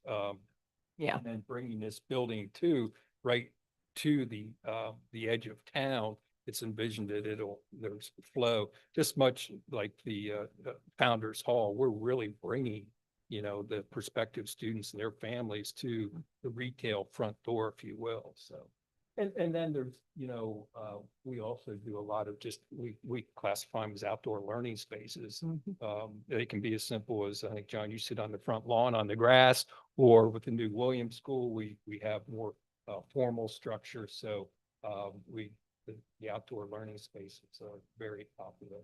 With the elimination of the red house, is there going to be a new LGBTQ space? We actually have identified other locations on campus to replace those existing programs, and frankly, locations and what they provide would be improved.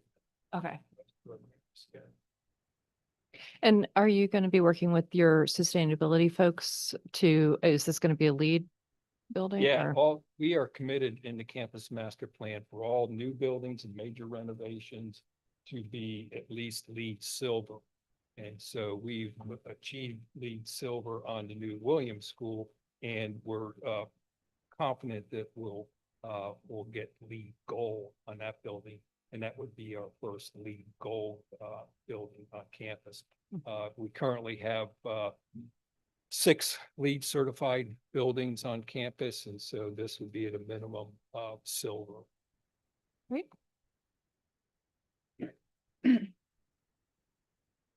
So the Wilson Hall rehearsal edition was a project that when Planning Commission and ultimately City Council went through, they did not approve it as it was submitted.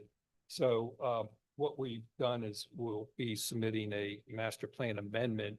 And so rather than what that space in front, the blue there, we are now going to take that space and put it on the back side of the building. And so there's for a number of reasons that design. And so the design that actually Drew Kepley, our university architect, has worked with the music department on is roughly about a 62 by 64 foot addition, which would go on the back side. You can see there in the bottom right how that would sit comfortably on the back side of the building and offer nice view sheds of Woods Creek and the meadow there, and then also keep the front of Wilson Hall as it in its current condition. And this project is not near term, but it would be coming along. And you all are, when you build these structures, I don't know that that's in the floodplain, but it's right on Woods Creek and could impact the quality of the water, et cetera. Yeah, and that's all You- part of our, actually the site plan for Arnie's staff even gets it. It goes through a DEQ review. Mhm. So, the site plan that we submit to the city has already gone through DEQ review. And we've incorporated any stormwater management and things like that we need to. Arnie, did you have? You can build in the floodplain. There's just certain standards. You can't raise the the level by more than, so it can be done, and you will see that it's even raised up on a bit of a foundation or a pedestal or whatever that is. So Mm. they will keep the actual, not home living spaces, but active spaces up out of the flood area. And I assume that you all also do sort of, you protect the creek from, I mean, this is what you're talking about with DEQ. Yeah. Yeah, the permits. Great.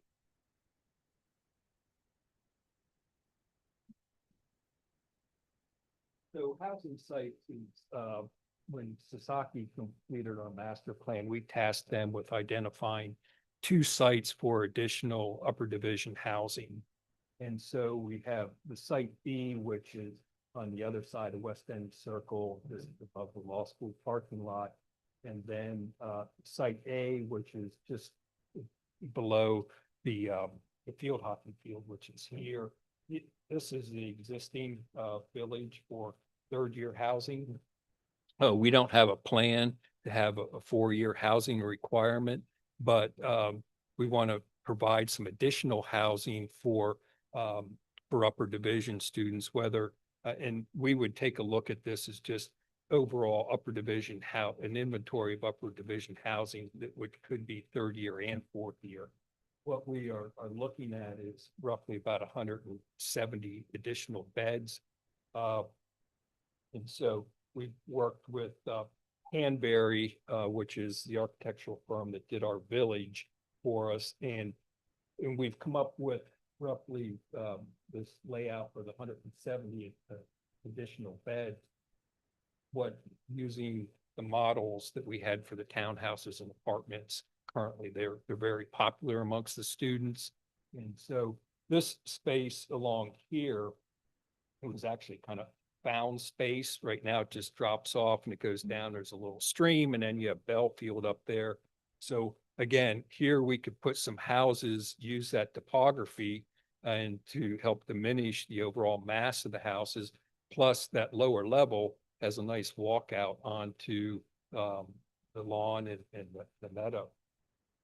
Now, here's the tricky part of this one. The city-county line runs through this Goodness. project. So, Where is that? you know, and I don't know who drew this thing up. This city-county line that starts out on 60 West. I mean, it's like a dog leg going down through. And so, and I'm gonna just kind of roughly point it out. So it comes down here and then it kind of turns and it makes the corner of the field hockey field and then it goes down. And we've been here before, our natatorium, the city-county line runs through the natatorium. And so, you know, that's something that just needs to be worked out.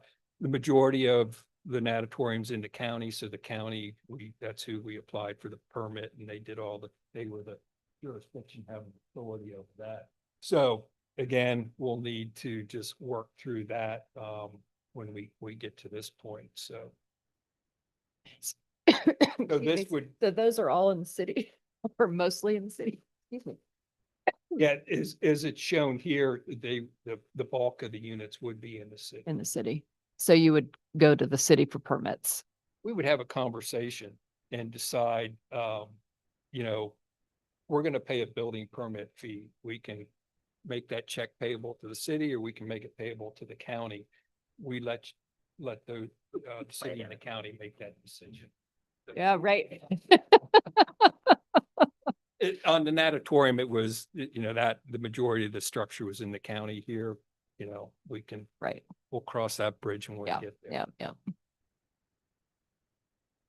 And then also, something in a master plan, again, here's the flexibility and so it needs to respond to emerging, programmatic need. And one of those that wasn't identified in the campus master plan originally was law school housing.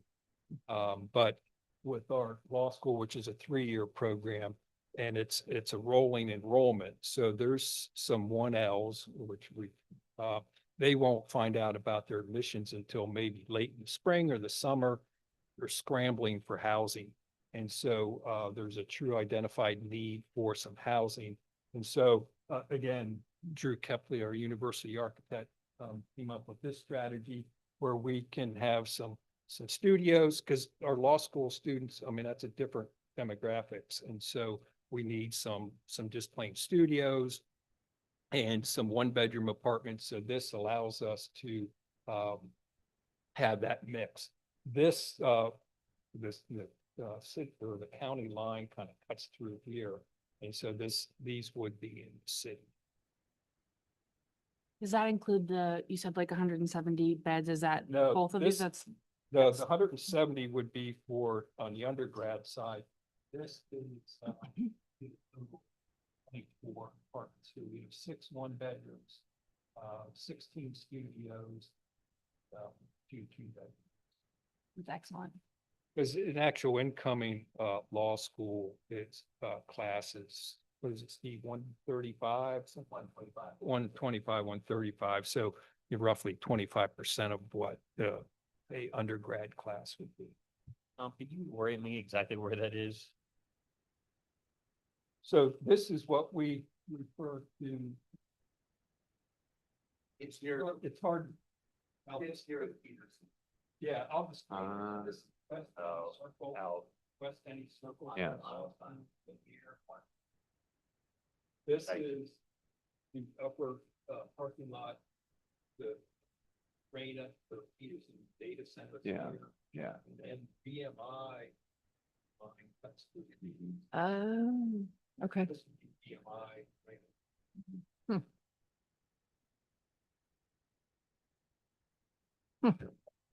And again, this hillside falls off from the parking lot, so we're able to, you know, capitalize on that topography to not only have lower sighting or visual sighting, but also it offers some nice amenities on the backside as well. Yeah. So we would bundle all the housing together, so this would be master plan.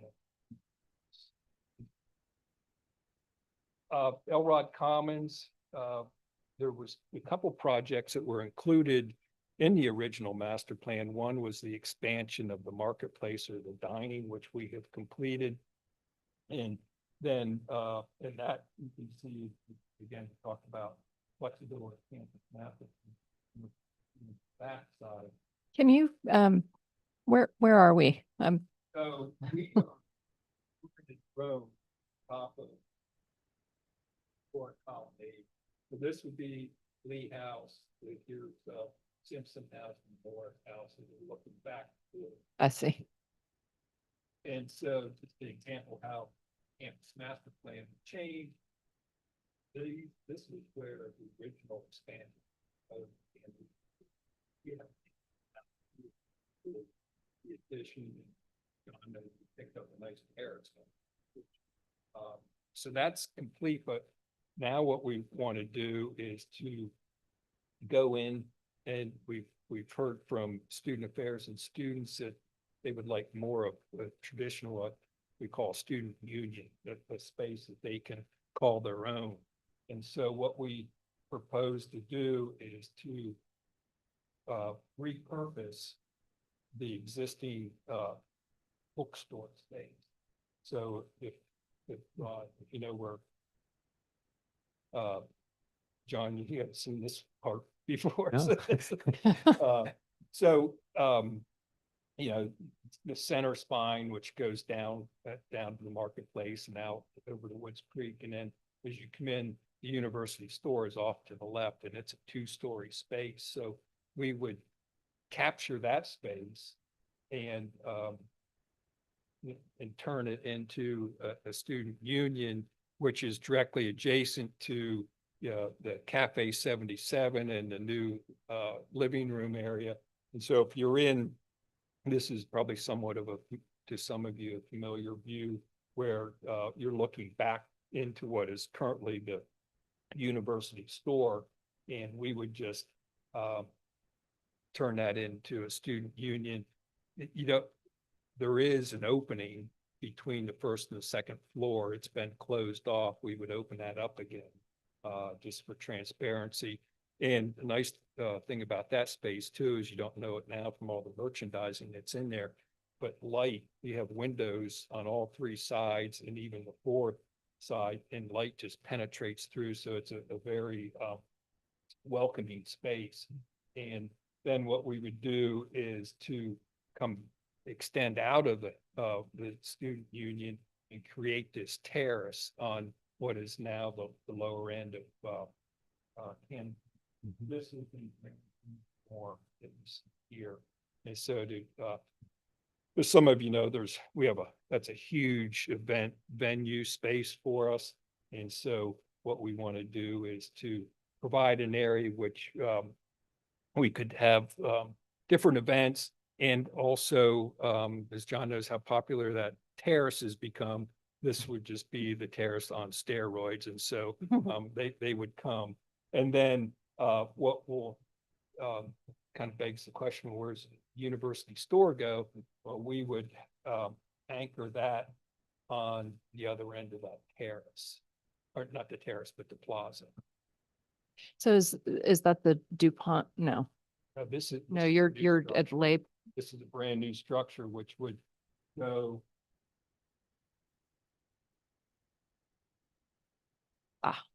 So it's not in this drawing. It's where those trees are. And The sorry, picture is that the you- Leyburn Library in this drawing at all? Where is the Leyburn? Library would be.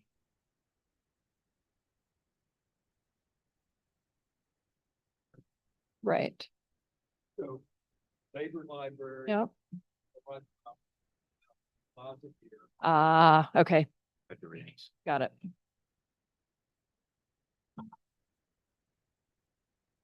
And is that Washington Street? Is Washington Street on this map at all?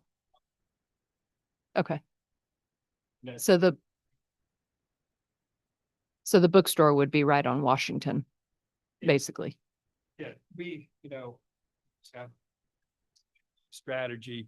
It'll clearly, the main entrance will be up on Cannon Green. We do envision some type of an entrance or at least a connection to the service tunnel, which would be on Washington Street.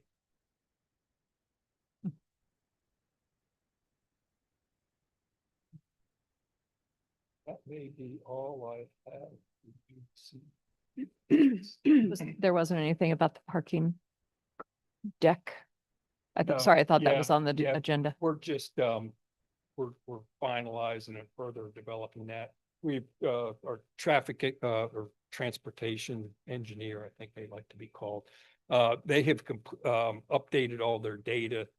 They did all their surveys several years ago. And we've updated all that. We're in the process of analyzing that data and doing some modeling. And then that'll help better inform as we finalize parking and based on the whole traffic impact. So And is that, are you planning on having that internal to the campus? Or are you looking at on the outs, Well, on the border? the pit on Lee Avenue, frankly, that's back in play as an option. We have, down, also have some options internally and also on the edge of campus. So we're studying a number of things right now. Right. But again, once we finalize all that, we can have a work session with you all and go through that. So we're all comfortable with that. Right. The parking that's in the hillside where I guess the red house, where you spoke, the red house was, do you have any idea how many spots that will have? Well, It's just, we need to okay, reconfigure okay. all that. It's Right. pretty inefficient the way it is now. So, Would you expect that more for like museum traffic? Cause that's where the museum is, right?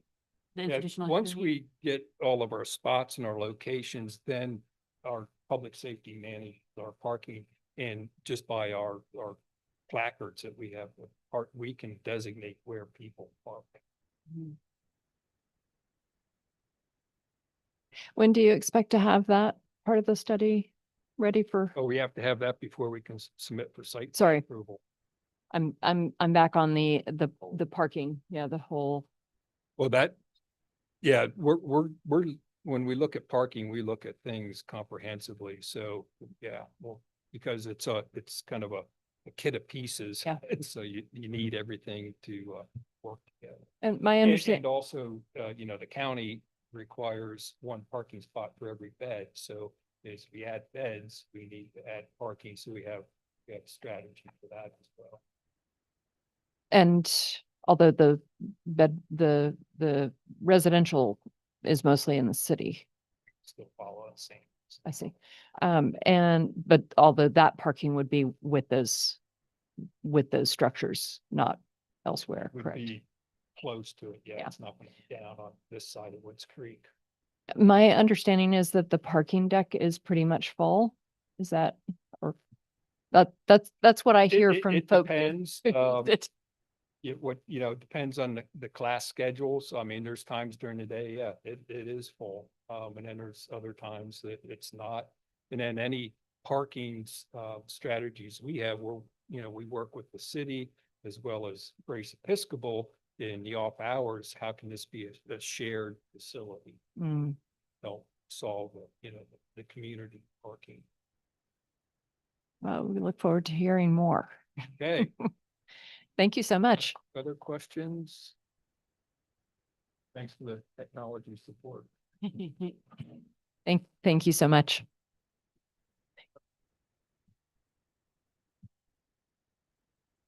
All right, so we have, the discussion and review of the 2025 PC Annual Report is next on our agenda.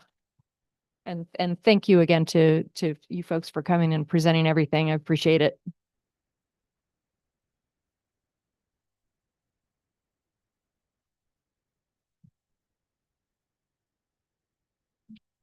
Okay.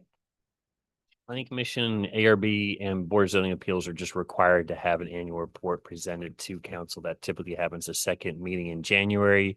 And what we do is we don't ask you to come up with your own. We at least give you sort of in the same format of last year's and provide this to you. I want to emphasize this is a draft.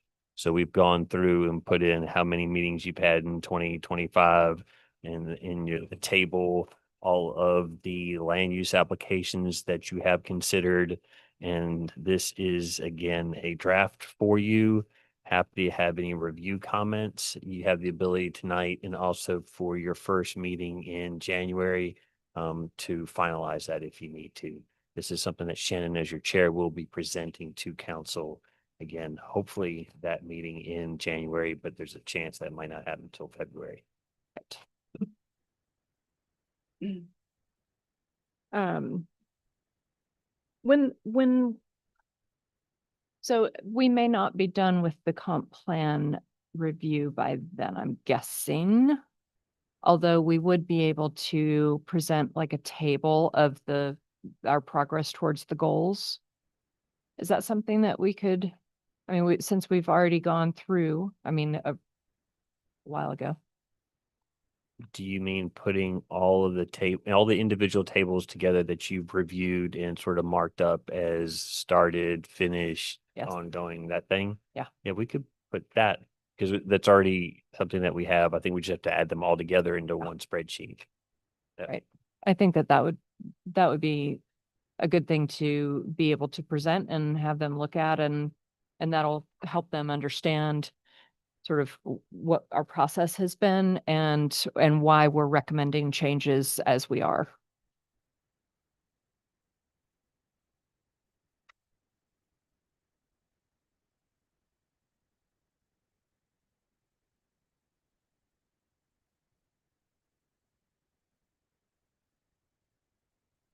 So just to reiterate, then we'd still have this one-page annual report with a summary. You'd still have the table for your land use discussion, decisions, and then a third or fourth page, how many ever pages for that? Many. It might be longer more. spreadsheet. Right. Okay, yeah, we Yeah. can do that. Great. Sounds good. Yeah, sounds good. Any other comments or? If you have anything else, I mean, we're sort of late in this meeting, but if you see anything else as you're reviewing, just let us know. Certainly Okay. make that adjustment. Again, we can bring it back. We will bring it back because we know we're going to have that addition.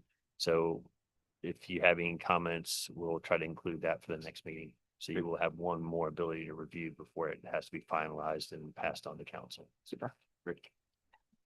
All righty. Our next meeting is in January, correct? Yeah.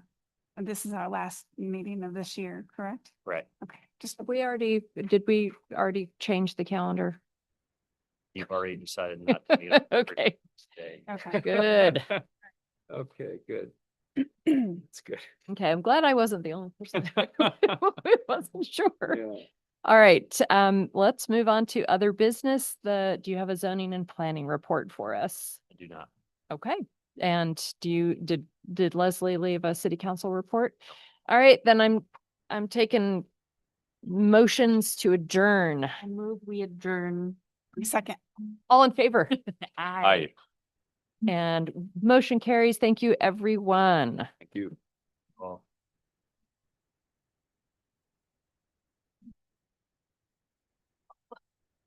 I'm sure. I need it, but then it ran out of ink or something and I've got Leslie, to did fund that that. work?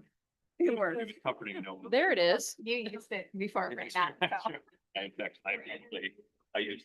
Brinsley, why did that come up all of a sudden? When he was like, we're gonna go through 3, 6, 7, 8, and I had